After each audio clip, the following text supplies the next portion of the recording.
All right, everybody, welcome back to another episode of the Utterly Unrelated podcast. I'm Erin.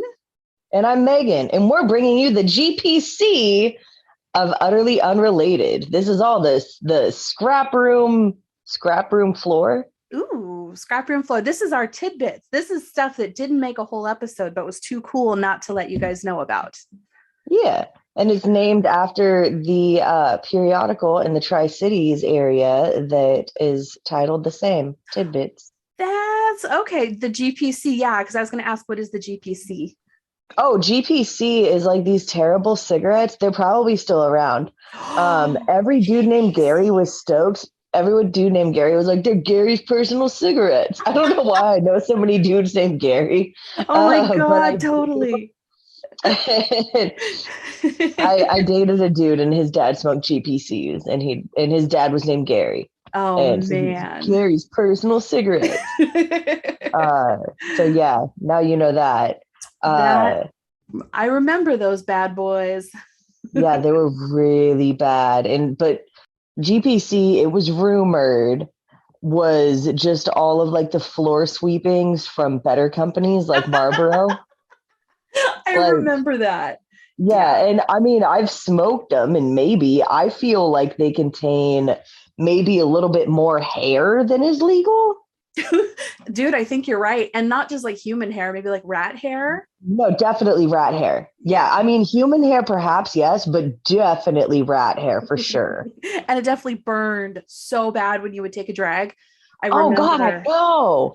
Like, and I don't necessarily have like little bitch lungs or anything like that. Generally, I mean, fuck, I could smoke most things, but there was just something about GPC, both GPC and Top and Bugler. Oh my God, fucking Top. I can still feel the little bits in my mouth when I would get an immediate bronchial infection. Totally. And remember the little cigarette roller, oh my God, the ghetto little cigarette rollers that were made of plastic and had that one little piece of bendable vinyl in the middle so you could roll a cigarette even if you couldn't roll a cigarette. I liked those. They made it so I could roll a cigarette. I know, they were so nice. But yeah, every time you take a drag, you'd be like... Well, I mean, I smoked I mostly smoked unfiltered cigarettes. Oh. And so for me, it was less the unfiltered part and more like there's some additive maybe, or there was something that they put in there that made it so I would just get the worst fucking bronchial infection. Yeah, totally. And I thought for the longest time that I was allergic to being like cash poor. Because every time I was poor, I would buy those. Every time I was poor, I'd also get a bronchial infection. And for some reason, it didn't strike me to think, oh, it's probably the garbage I'm smoking. No, yeah, no, not totally. Once. I mean, it seriously took, I don't know, probably like 10 years of me just like smoking those to finally figure out, oh yeah, I only get sick when I smoke these. Yeah, no, totally. Camel wides, I couldn't do it. I always got sick. I have little baby weenie lungs because I have a theory. It's because I started stealing my grandma's Virginia Slims from the freezer when I was 14, and my body was like, oh, that's what a cigarette is. It's a Virginia Slim. I started smoking way before that. Well, I was smoking Marlboro Reds at first. Oh. But I quickly went over to Camel Wides and I smoked those for years. Oh. And then after like Camel had switched their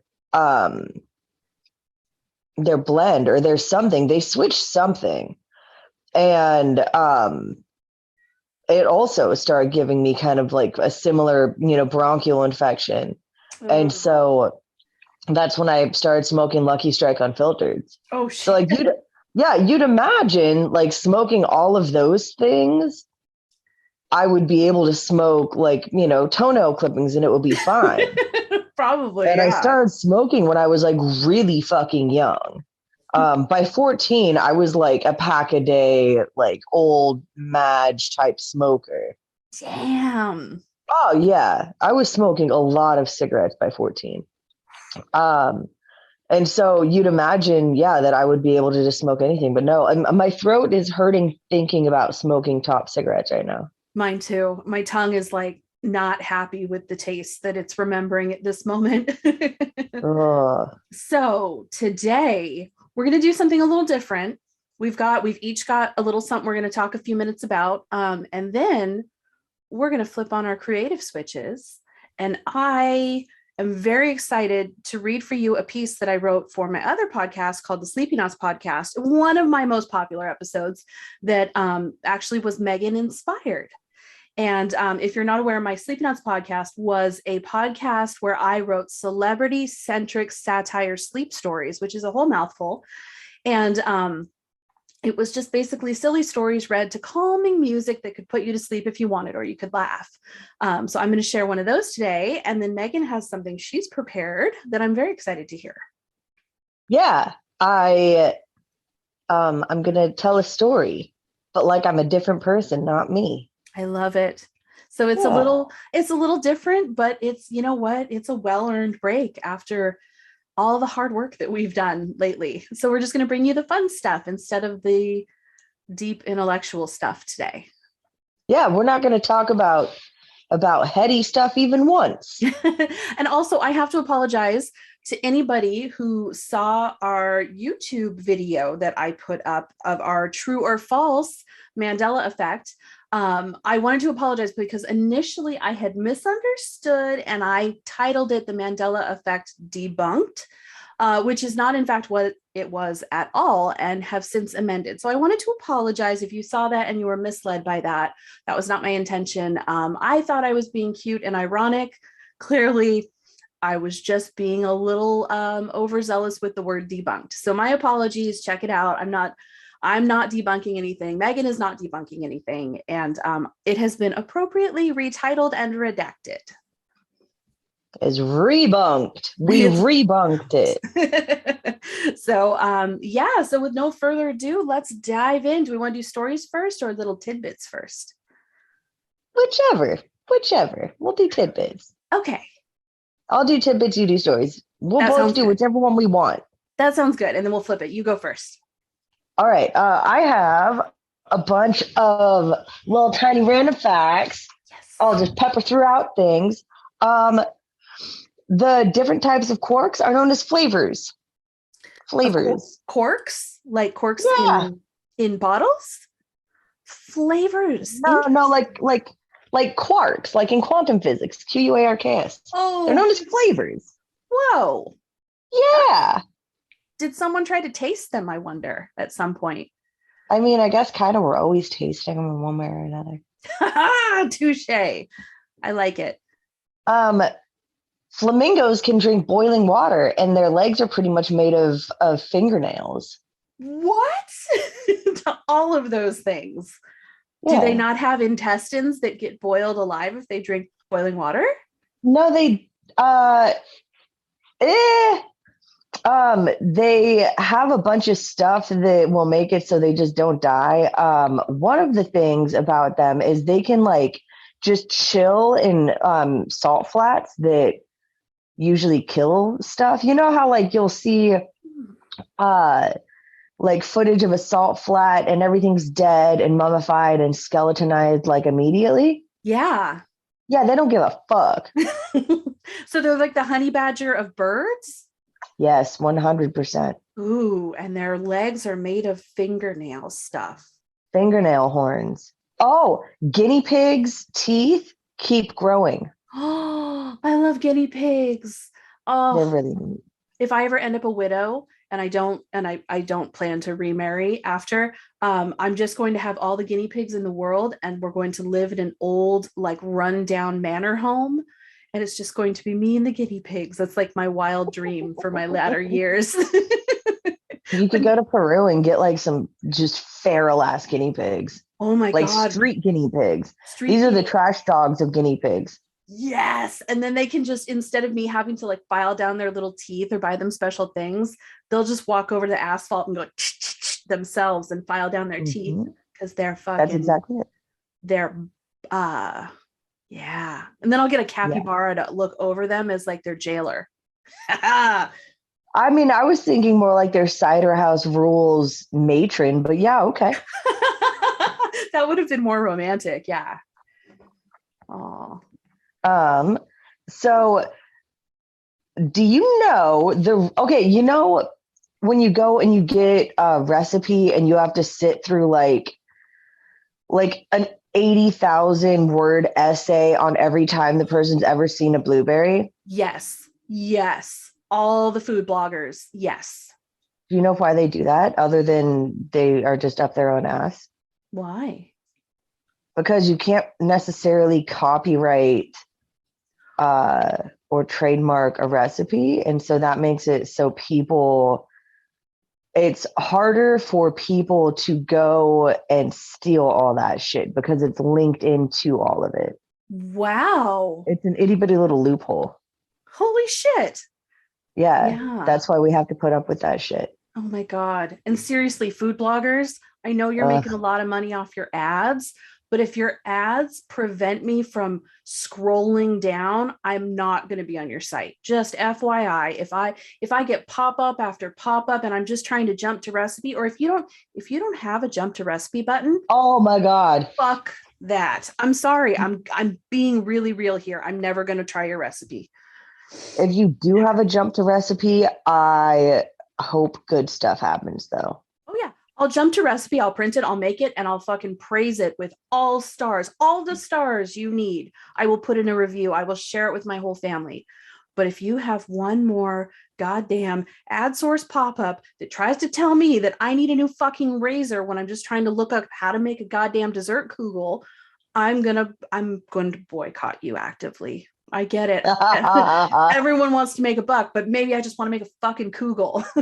Right, exactly. What is a kugel? Oh my gosh, that's what I asked when Dave said he wanted one. It's a delicious noodle casserole. It's mostly eaten on like Jewish holidays. So what you do is you take a bunch of egg noodles and you mix them in with like egg and some milk and some cottage cheese, and some people use raisins, and then cinnamon and sugar and nutmeg. This is my friend Rachel's recipe. And then you bake it. And so it's like a casserole, but it's sweet and it has noodles for substance because otherwise it's just pudding, I think. It's really good. It So does it's like leave, bread pudding, but noodles. exactly. It does leave a little lacking in the variety department. But yeah, basically, and I think it's because noodles are a good alternative on the holidays where you can't use leavened bread for like bread pudding and stuff. But I think maybe it doesn't just have Jewish origins. I'm not sure. It might be, I don't know. It might be good with rice. Might be good with rice. Yeah. They make savory ones as well, which I've never tried because it just sounded like bleh. But I'll eat most anything if you put cheese in it. me too. Actually, on the food and baking thing,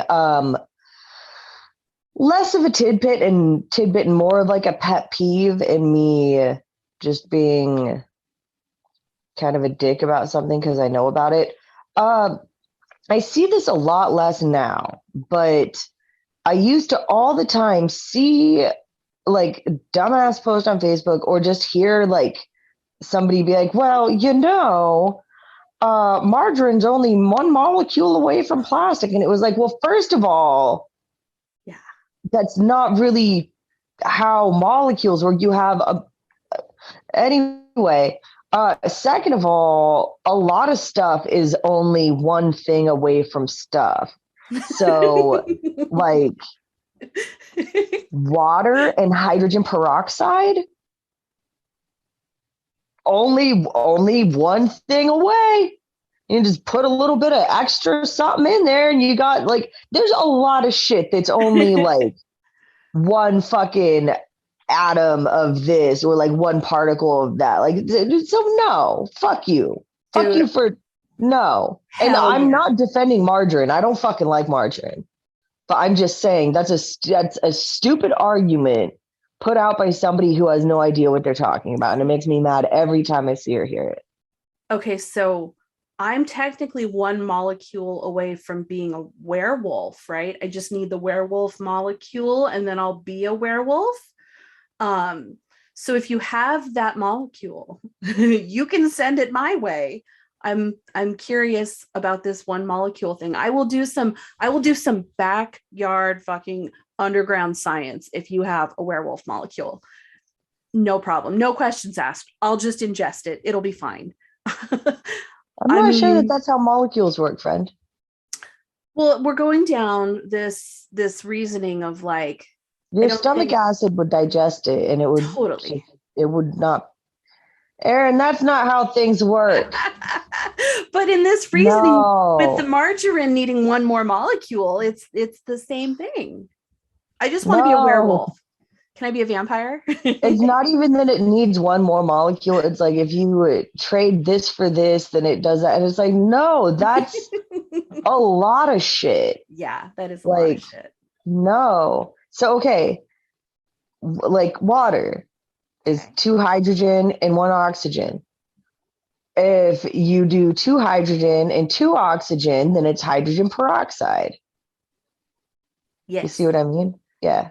I don't know science. I'm never going to be a werewolf, is what you're saying. It's very improbable that you will ever be a werewolf. Oh, man. And I did just have this really inspiring conversation with the kids last night about how you can be anything you want to be. After we watched Venom 2, which was a weird time to have that, but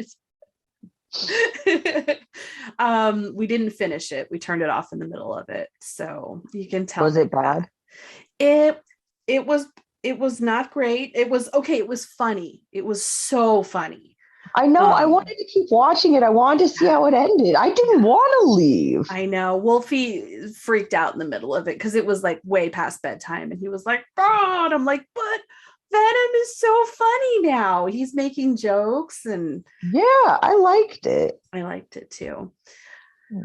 I've derailed us with my anti-science stuff. Yeah, My you apologies. fucking Trump supporter, hatred Oh, of science. I oh no, I don't just want know. to be a vampire. I just assume if you don't like science, you probably vote Republican. I Oh don't no, know. I like science. I just don't understand it. So libertarian? Ooh, I I'm the Green Party. Yeah. like science. I just think that it should be able to govern itself. Oh no, no. I mean I think all the money should go to teaching everyone about science. Um, but like I just I don't know. I'm going to need to look deep inside myself. I've never had to ask myself this question before about what is my deal with science. Yeah, science is dope, and it's really easy. Like once you, it probably is just the Dunning-Kruger effect. Like I'm like, yeah, it's super easy because I'm not a physicist, and the stuff that I know is super easy to know. Yeah. But I mean, you know, It might be because your brain is really what's the word I'm looking for? I want to say adept, but really like your brain meshes well with science. mm, Maybe. I I don't also know. failed chemistry twice, so I wouldn't necessarily say that. That's true. I need I to got A's until I hit chemistry. In uh my defense, I was pregnant, and so I guess my brains didn't work. baby brain is a real thing. It's a very Yeah, real thing. but I'm going to take a yeah, science class. I'm going to sign up for a science class on Udemy, I think. dude, hit up some biology. Biology's lit. Yeah. It sounds It's a like I good could like putting your toe in the water, you know. I feel like I could handle biology, especially having like made people with my body now. It'll give me a more hands-on, relatable approach to it, I think. Yeah, sorta. I think, Yeah. yeah. I already told you have I on the podcast said the tidbit about when you get sick, it's actually for the most part, um like I'm just talking like common cold, flu type sick. Most of the shitty things that happen to you when you're sick is actually just your immune system kicking in. So like your nose running, that's your body's way of trying to get all of the bad mucus out of your nose. Um, Coughing is trying to shed the bad layers of your throat, and that they get itchy kind of because they're healing a little. Um, Oh. like it's pretty much your body's attempt at getting all of the bad stuff out of you in the grossest ways possible. I know, because if you think about it at like its base, like, we take all the body stuff for granted because we're in bodies. And but like the idea of sneezing out your bad stuff, and like, yeah, it's just like, oh, so it makes sense. It makes perfect sense. I think we just take for granted what our body does because it's always done it. Yeah, our bodies are gross. Yeah, bodies are and it's funny because my friend's husband used to say, I can't wait until they can just upload my consciousness to like the cloud and I don't have to have a body. And at the time I was like, dude, but then you miss out on all the fun stuff like tasting food and doing things. But lately I'm just like, well, it's because my body has failed me, but and I'm wallowing in my sickness, but I'm like, man, I can't wait till I don't have a body. Aw. I know it's so lame. It sounds so like so very goth of me to say, but like I would love to not wake up. I would love to wake up and not have to like, okay, first the right leg, then the left leg, out of bed. Here we go. Okay, knees are stiff. Let's try to move. Oh, that hurts. I'd love to just like, I'm on, I'm awake. Let's explore the universe and the cosmos. That sounds nice. Damn, dude. I know. I You know. need some ibuprofen, a chiropractor, and some yoga. I know. I can't wait till I can get back to doing yoga again. Honestly, that's going to be the best. Damn. Chiropractors, here's my hot take. They are snake oil salesmen. Some of them. Yes. Yes. I was going to say something else, but I don't want to unreasonably malign a whole genre of people. So yeah, I think they're snake oil salesmen. It's possible. Maybe one could help me. I know of one that I think is a good kind just chiropractor, but I don't know, man. I could just be indoctrinated. So who's to say? It's true. And I think that 90% of them really believe in what they're doing. And for that, I will not put them under this category. I think they 100% believe they are doing right and they are helping and things are good. But tell me about the time. Tell me about the time when you went to the chiropractor once and you were fixed forever and you never had to go back again. Right? You can't. You have to keep going. Once you start, you have to keep going. And to me, that says snake oil. Well, it's because they pop all your bones back in place. Yeah. My friend, my massage therapist, every time she works on me, she's like, let me fix your hips and put them back where they're supposed to be. I'm like, oh shit. Yeah, that does move. That's pretty much what chiropractors do. Yeah. I That's think. true. I think. I don't know. At least that I've known. I've only had a couple of interactions with them and they were well-meaning people. But then they tried to schedule me for 15 more visits and I went, I mean, no, it is only thanks. like $40 a pop. If only that were my copay. Oh, let me hit you up. I got a good chiropractor. He's in Gresham, but he'll pop you in for $40. Hell yeah. Take Yeah. that. Yeah. Me personally, I'm too lazy for that shit. Yeah. I'll just suffer in pain on the couch, like I'm doing. Yeah, I know. In fact, I'm in bed right now. I'm in bed and I'm trying to alternately like extend and bend my knee because God, getting old is not for the faint of heart. Isn't that what they always say? Yeah. Yeah. My Yeah, I mom mean, came. it's better than the alternative. Oh, it's way better. My mom, this is how to perfectly encompass my day today. My mom came upstairs and she was like, I'm in such a good mood. I'm having so much fun. Are you okay? And she looked at me. I was like, I'm fine. And her whole face fell. She's like, I'm gonna go back downstairs. I think your bad energy is like rubbing off on me. I was like, what? my bad, I have bad energy. She's like, I'm sad now. I'm going back downstairs. I'm like, oh no. So I'm trying really hard not to be a big downer, but everything that's coming out of my mouth is like, my knees hurt. I don't know science. I'm used to, like, my favorite person to hang out with now is my aunt, and she's like in her 70s, and so I didn't even actually notice any of that. Oh, awesome. Oh, good. Because I'm like hyper aware of it now. No, like my mom says that my aunt, well, and her daughter said that my aunt depresses everyone else, and I was like, seriously, my aunt's the best. She's like, yeah, she's. Oh. I mean, admittedly, like, I don't know though, like all the stuff that makes her depressing is stuff that like I myself have going. Like all her friends are dead, all my friends are dead. Like she's just, her kids are, like her one of her kids lives with her. One of my kids lives with me. I mean, I only have one, but he lives at my house. He's 4 or 3 rather. We both have really good fashion sense that nobody else picks up on. We both have really awesome big glasses. So yeah, as far as the whole like body hurting and stuff, I'm like, yeah, it's just being alive. No big deal, Leo. That's true. I know. I need to snap out of it. With more tidbits. Tell me more tidbits. You need to snap out. I need to snap out of this chronic pain thing. Yeah. If it was that easy. Well, and I remember telling you when we talked about it, I was like, I just don't have chronic pain. That's not a thing that I have. Yeah. And now you do. And now I do. That was a thing I didn't used to have. Oh well. One thing that I do not believe, but I have heard regurgitated as fact from science, is that people with red hair, and I'm talking like flaming red hair, not like attractive auburn gingers. I'm talking like fucking gingers. Allegedly have a higher pain tolerance than regular old folk. I've heard that too. Yeah. Here's the thing. Here's why I think that that's not fucking true. Is because every redhead I've known has been a little bitch.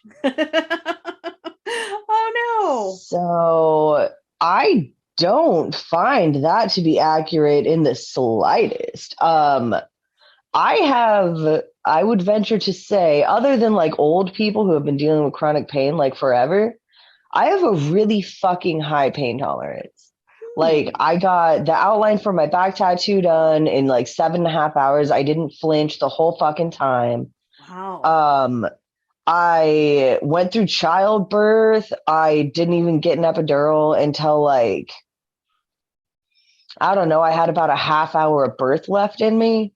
Damn. I didn't scream or raise my voice. Wow. I was sober. Wow. DJ came into this world to the ruckus of "Get him out of me!" echoing through the room. I think that Nick kind of thought that I was bluffing a little when I was like, no, I have a really high pain tolerance, until he saw me in the giving birth room. And let me tell you, I'm glad it was me, not him, because he does not deal with pain. So I'm definitely if one of us, I'm glad I was the birthing parent. If it was Nick, shit would have gone sideways. It would have been like the old timey ones where they knock you unconscious and you wake up and you have a baby. If it were Nick, I would have hit him over the head with the rock and manually just elbow deep taken it out of him. Like a baby calf, just like. Yeah. Yeah. Exactly like that. I would have been like, I'm not dealing with this. This is, but in turn, it's made me really shitty. Like, I don't say or do anything. I mean, I might be a little passive aggressive, but frankly, I can't control that. Toward like when people have pain things, I'm just like, I understand everyone's got different pain levels, but I think that for me, it's just like my fucking pain threshold's so high that like when I see somebody like stub their toe and then like start screaming about it, I'm like, bro, get your shit together. You're a fucking adult. Like, fuck off with that. Or like people getting tattoos and like, and I'm like, seriously, like fuck off with that noise. Yeah, like why are you here if that's what's happening? If it's that okay, seriously, yes, because I've been okay, so I've been going to the gym a little bit, and when I go to the gym, I dedicate one specific show that I will only watch this at the gym. I've been watching Ink Masters. Oh yeah. Which is a terrible fucking show. I fast forward through all the drama because frankly, I don't care. And it changes the show. If you just fast forward through like the artists being catty to each other in the lounge and only like watch the stuff that is them actively tattooing or actively designing, and then the judge is actively judging, it changes the whole show. It makes it awesome. Ooh. Yeah. But yeah, when I'm like watching it and there's somebody who's a canvas and they're getting an area tattooed that I've had done before, I'm just like, bro, really? It does not fucking hurt that bad. Like upper arm pieces are not excruciating. You're fine. You're being a little bitch. Yeah. They're not comfy, but I've slept through quite a few of my tattoos. Right? So. Like it's not the biggest. It's okay if they're getting like a foot tattoo. Yeah, okay. Yeah. Or you know, like there's a handful of spots. Like I have like my rib cage done, and that hurt. Like the stomach was uncomfortable. Tramp stamp area was fucking excruciating. Yeah, that should. Pinky toe was excruciating. My hips, like the fatty side of my part of my hips, like where your the curve of your hourglass goes in, that fucking kills. That I'd imagine healing that would suck. Yeah. Glad that I did that a long time ago and I don't really remember it much. I think my last tattoo was like 10 years ago. So I don't remember. Okay. It's all starting to fade. No, I mean my tattoos are, but like the memory of the pain. Yeah, like certain areas, like I know definitely were super shitty and painful, but like I don't know, man. I still get tattoos. I'm not one of those assholes who enjoys the pain though. Those people fucking weird me out. Those people probably go to like a swingers club and eat the buffet. Oh shit, maybe. Because like the people who are like, I like the pain. I'm like, then you're not my type of person. Like nothing against people who enjoy pain, like good on them. But like, I don't know, man. It just fucking weirds me out when someone's like gonna get tattoo therapy. I'm like, bro, no. I enjoy having tattoos. I will have many more. Mm-hmm. I like looking at my own tattoos, but getting it tattooed is very uncomfortable. Mm-hmm. Yeah. I don't understand how somebody would be like, yeah, it's fucking dope. No, dude. No, it's not. I enjoy the end. I don't love the journey. Yeah, I like designing it and I like after it's already healed. Those are my two favorite parts about getting tattooed. I think that I'm out of tidbits. What do you got? Oh, okay. If you are out of tidbits, then I will go ahead and read. Now, I'm going to go ahead and read my first story from the Sleepy Knots podcast. And this is called, I don't remember what I originally called it on the podcast, but we're just going to call it James Spader. Oh God, I don't remember. This is my story. This is my story I wrote about James Spader after Meagan and I had this amazing, like, what would you call it? It was back like and forth. Yeah, we had a back and forth. I was going to call it like a brainstorming session, but yeah. So this was definitely. Oh, go ahead. Sorry. I'm actually really stoked that you're doing this one because this one I'm going to reference in my next story. Yes. Like my next episode. Awesome. Okay. Let's see if I can get myself in the headspace. It was a warm fall afternoon the day that I heard the call. I was doing what I do every Thursday, digging through my neighbor's trash to look for evidence that they're Bolsheviks, when I heard the siren song floating on the wind. It was the enchanting voice of Billie Holiday singing to me from some far off stereo. This is hard to do live. It's better when I can edit out all my little like huffing for breath. I stepped out from inside the large dumpster I'd been crouched in to see if I could find the source of the beautiful music, and that was when I saw them. A pair of women walking down the street. The blonde held the boombox high on her shoulders, and the redhead was doing some sort of interpretive dance as they walked down the sidewalk together. They each wore the same strange outfit, a pair of glasses with thick black plastic frames, long black linen dresses, and long scarves that wrapped around their necks and hung past their hips. They were coming towards me now, and I was suddenly self-conscious of how shabby I looked. I had little bits of lettuce and dried cat food in my hair, and the used maxi pad stuck to my left knee. I brushed the trash off as best I could and then stepped into their path. I had to know who these women were. "Hello, sister," the redhead said as she danced circles around me, waving her hands. Who are you guys?" I said, feeling dazed as the song ended and another took its place and flowing from the speakers. "We are the keepers of the song. You look like you've lost your way, sister. I watched you climbing from that dumpster just now. Do you need someone to care for you?" the blonde asked me. Now, technically speaking, I don't need anyone to care for me, but I was bored that day, and it was like a week before I got my next trust fund check. And I had already done my morning routine of eating an entire orange with the skin on and then brushing my cat 1,000 strokes. So I shrugged, and they each gave me a broad and warm smile. "Come with us, sister, and meet the master of the music. He is wise and kind and will show you the way. He will give you a new name as he has given us, and the dress of the songbird, and you can spread the word with us." The redhead winked at me from behind those large glasses, and before I knew it, she had wrapped her arms around my shoulder and we were off. Now, I know a cult when I see one. I'm 39 years old, and in my life, I have accidentally joined 4 different cults. But I was bored and I really liked their scarves, and I definitely wanted one for myself. So I figured I would stay long enough to get the sweet outfit, maybe a free dinner, because there's usually a free dinner. And then when it got dark, I'll just sneak out the window and get an Uber home. "My name is Stevie," the blonde said, "after Stevie Nicks, and this is Winona, after Winona Judd. The master gives us names of the great women of music." I pulled at my curly black locks and hoped I would get a cool name.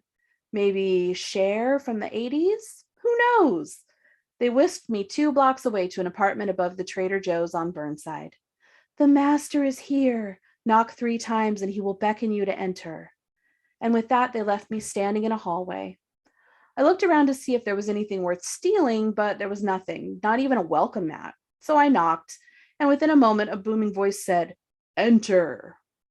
There was something really familiar about the voice, but I couldn't place it.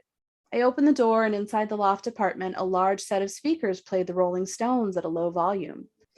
There was no furniture, but there were large pillows on the floor. On the walls, there were concert posters and flyers. In the middle of the room, on a large pillow, sat James Spader. Immediately, everything else in the room went dim. "Hello," he said to me and smiled. His blue eyes pierced my soul from behind his thick framed plastic black glasses, and I felt the underwear fall from my body. That was weird, I thought to myself, but in looking back, I think that's just the effect that he has on women when he speaks. "Come sit and partake in the glory of the Stones," he said, and beckoned to me with his left hand. "Oh, I'll come sit with you, but I fucking hate the Rolling Stones," I said, and skipped across the expansive room to him. He was a little startled by my answer, but regained his composure quickly. "Stevie and Winona brought you here, so you shall be given a dress, scarf, glasses, and a new name. Then you will be assigned a pillow in the great room, and that will be where you sleep. Now close your eyes, my child, and let me tap into the source of all the world's music to give you your new name." "Yeah, that's cool," I said. "I know how this cult thing works. When I was a Branch Davidian, they showed me how to shoot this automatic rifle. When I joined the Children of God, they made me a child bride, but they ended up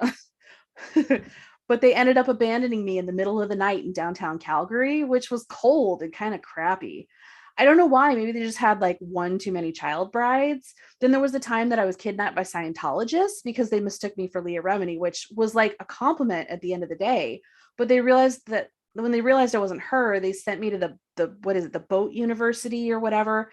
And in the middle of the night, one of the guys pushed me into the ocean, which I thought was just like a hazing ritual, but whatever. So I was rescued by this Russian fishing boat and I made friends with the chick from Smallville. Do you remember her?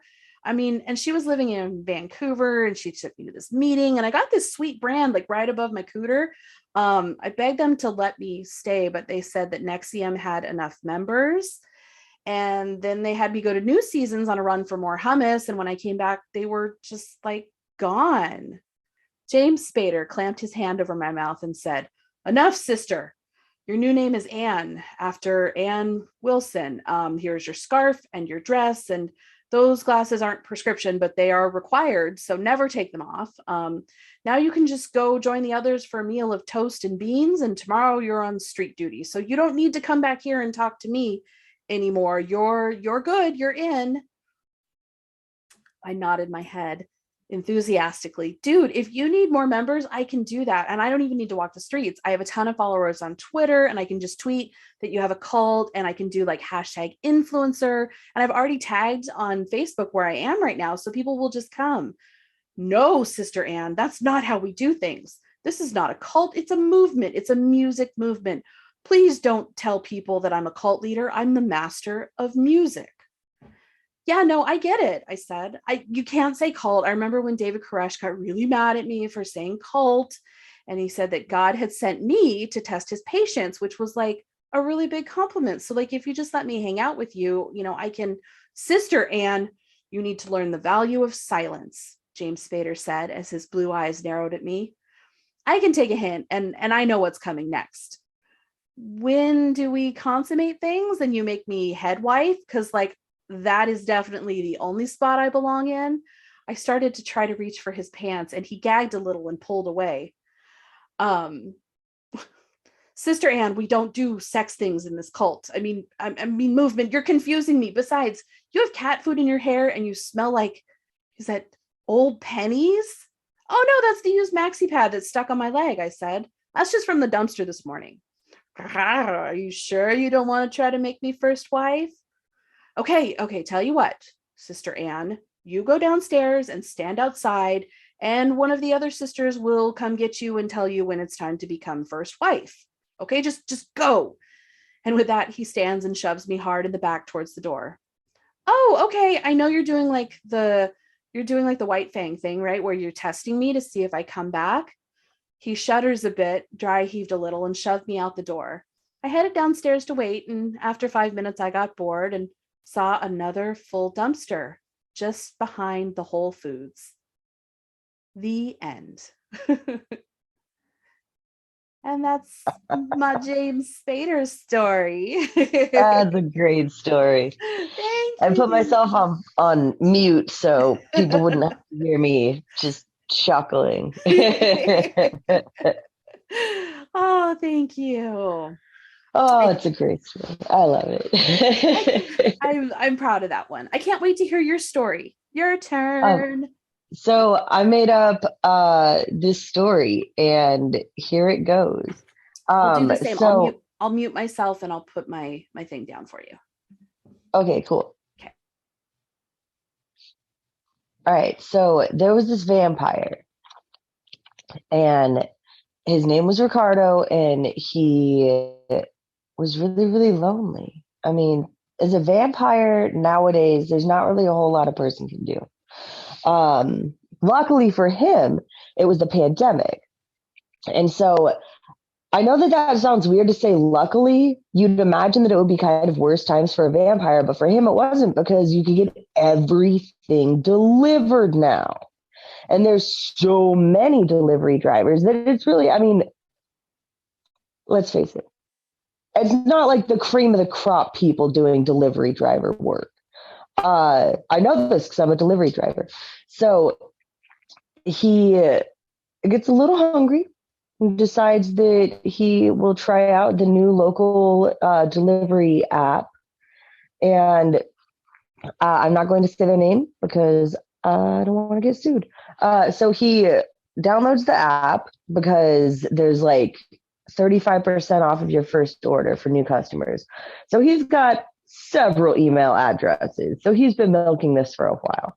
So he enters in his new email address and starts his order from this new place that he's never had before.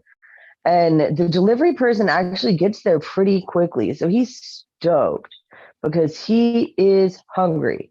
He's not necessarily going to eat the food. Something happens after you die where your taste buds also just kind of die. A lot of stuff in you dies. And so food would be more for texture than anything. What he's really in it for is some blood, though. So the delivery driver gets there, and I mean, it's been a while. So instead of just like having a little blood now, a little blood later, he gorges himself. So the driver's immediately exsanguinated. And then the driver's phone starts to like chirp, and he's kind of like, oh, what the fuck? And apparently the driver had like another order. And as a driver, this happens where, I'll pick up like 2 bags of food from Taco Bell, and one goes over here and the other one goes over there. Well, apparently Ricardo was the first stop, and Stacy P is still waiting for her food. And so he's like, well, shit. I mean, it's nighttime. He's not going to like get burnt or anything. He's like, well, I mean, I'm kind of feeling myself. He's thinking to himself, the delivery driver might have been on something because he's feeling hella good, hella focused. And he's like, yeah, I could take that 20-minute drive. So he delivers that. And then another delivery pops up, and he's like, I mean, shit, like it is kind of on my way home. And so he takes that delivery, and then another, and then another. And he finds he actually really likes it. And so before he knows it, it's starting to get kind of late, I guess, for a vampire, or early for other people. And so he's like, yeah, I feel hella good about this. So he goes home, takes a little vampire nap with his little blackout curtains, and wakes up and decides to do it all again. This time, though, he's going to set it up in his own name. The end.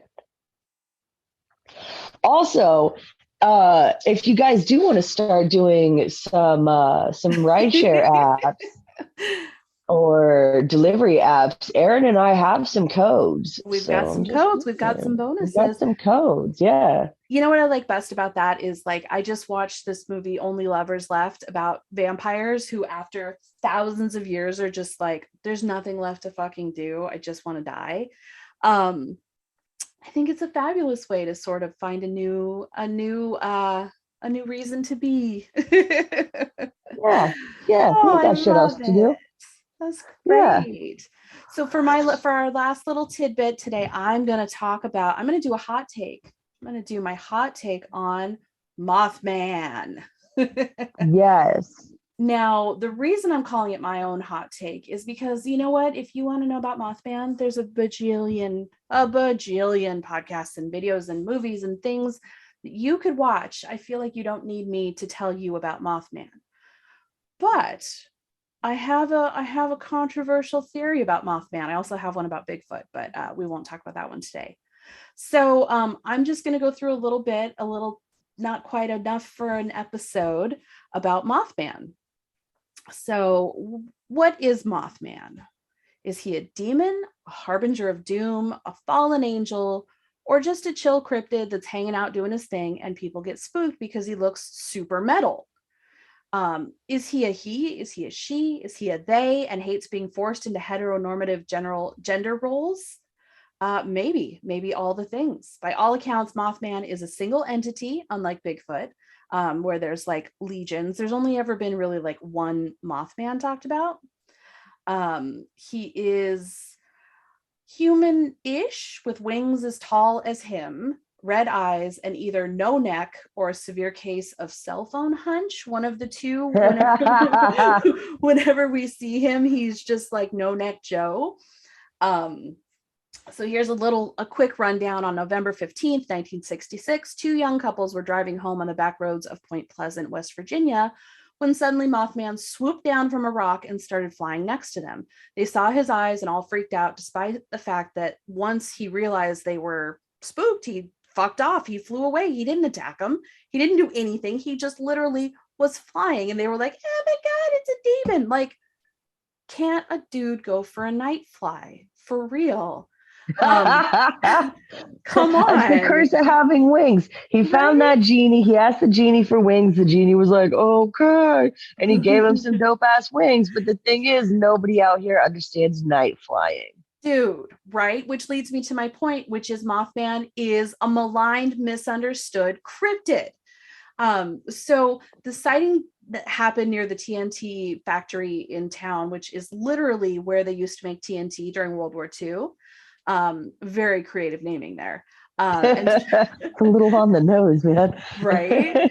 And during the next 2 days, people were like, oh my God, I saw Mothman. Oh my God, I saw Mothman. But instead of saying Mothman, they literally called him Shite Poke, Shiteepoke. My grandmother used to call me a shite poke. Yeah. Or like just big ass scary monster. So they finally, after many back and forth, they finally settled on Mothman because of his wings, I'm assuming, which was thanks to one snappy writer at a local paper who was like, I can't just put big scary monster. Or So shite poke. That's too mischievous. yeah. So that was 1966. So December 15th, 1967, like a fucking year later, the famous Silver Bridge collapse happened that killed 46 people. It was fucking terrible. And despite the fact that it was proven that the bridge collapsed because of a design flaw, people were like, yo, fucking Mothman did that. Did you see a year ago Mothman was here and then this shit fell? Like, yeah, for real. He did it.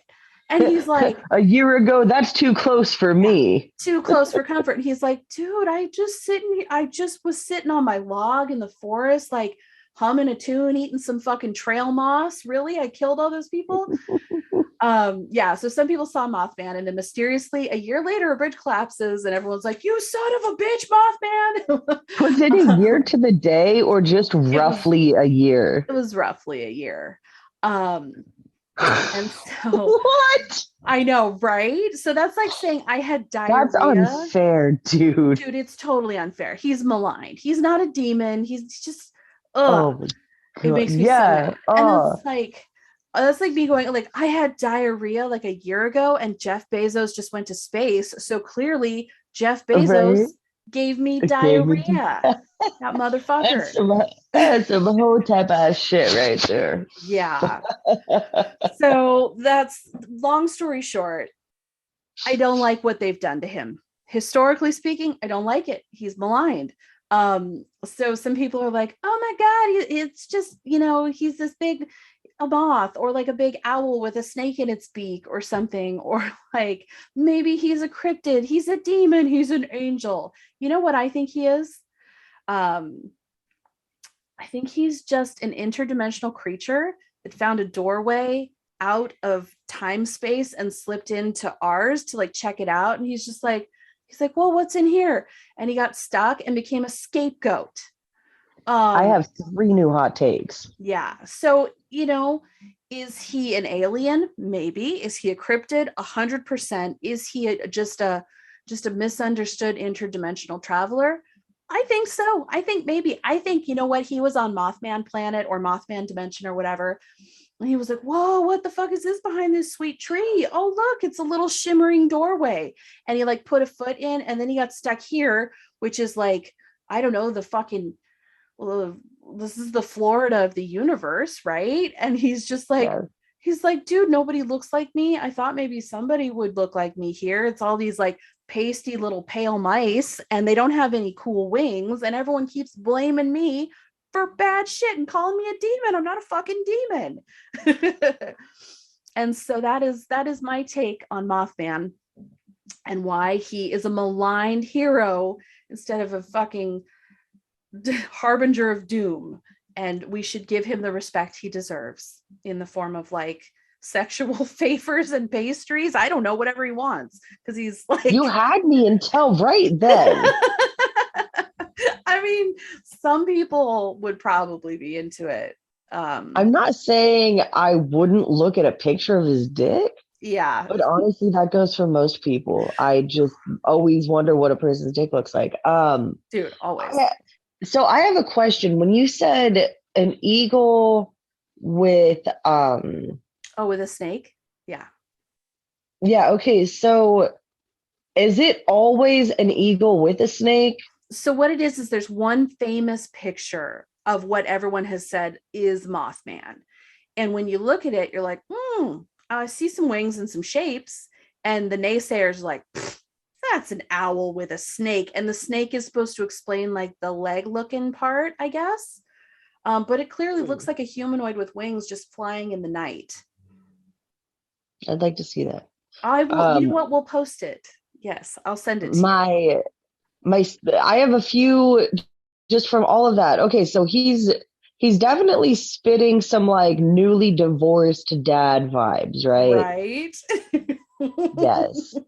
Totally. And also he might be Dave Bautista. Oh, he might be Dave Bautista. Oh my God. So here's why. My mind is blown.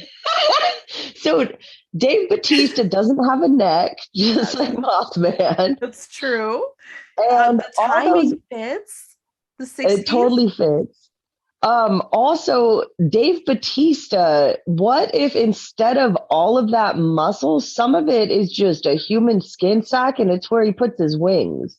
Oh my God, that would explain the fucking joom muscles. And I just referenced my like upper deltoid shoulder muscles. I think that's what they're called. Which on me are like big lumps of mashed potatoes, but on him are like, yeah, real. They're whole meatloafs. Oh my God, dude. Breaking news. Mothman. And when he plays Drax, that's just him without wings. Oh my God, and it's him without paint. He's not having to wear his human skin paint. Yep. Dude, he could. When he plays that role, he's truly free. He's so free. He's himself. He's his true self. And people love him for it. Oh my God. I'm a huge Dave Bautista fan. I really am. Yeah, me too. Thinking that he might be. Okay, how does this change your view on sexual favors for him, for Mothman? No, not even a little. Not even a little. Huh. I don't understand what sex with Dave Bautista would look like. Dude, there's a whole section of Reddit and creepypastas that is dedicated to having sex with cryptids. Oh, I thought you were going to having sex with Dave Bautista. Oh, God, no. No, that would be cool. Shit. And so I'm remembering stories that have been read to me about those things happening. That sounds terrifying. Oh, there's one where Bigfoot has a dick so big that flaccid, he has to fold it up a few times before he can insert it into the woman, like his flaccid Bigfoot. Why would he be inserting his flaccid dick? I don't know. Because she's too little as a human to be able to take it hard, I'm assuming. I don't know. But isn't it going to get that way eventually? Are they floating? Are they Mormon? They are, wow. They're, you know what? They are not. They might be at some point. I honestly don't remember anything about the story other than that part. It's not good. No. No. So I think that Dave Bautista would be one of those guys who would be like really, really, really, really smart. Yeah. And a little intimidating. I think probably he's got too many brains, and that probably causes him issues. You know what? I bet you're right. Which, if he really was Mothman, wouldn't that account for like his sadness at being made even more like? So we scrutinize him for his body. The people of Point Pleasant scrutinize him for his ability to take flight. And nobody takes into account that he could probably talk to us about the theories of Plato. He's super smart. He's so He's so handsome and nice too. I always love when I'm on his Instagram page and he's like very left wing and very like humanitarian. I just if Dave Bautista was Mothman, it would just be so many more checks off the box of why he's better than the rest of us. So Yeah, I'm pretty sure he's Mothman. I think he is. I think he has to be. So, hey, if you And he agree with probably us, he came here after the divorce, oh, shortly after, after. yeah, because he was like wandering sad in like his dimension, trying to find solace and listening to like whatever white snake is in that dimension. That's what he was listening to. Oh, he And he was being was. sad. I know, right? If you agree with us or don't, feel free to write us at utterlyunrelatedpod@gmail.com. Hit us up on Instagram, hit us on the gram, or join our Patreon. Coming, I think later this week, I'm going to try to talk Megan into recording some more of our behind the scenes stuff. And join us next time for a less relaxed fit episode. But until then,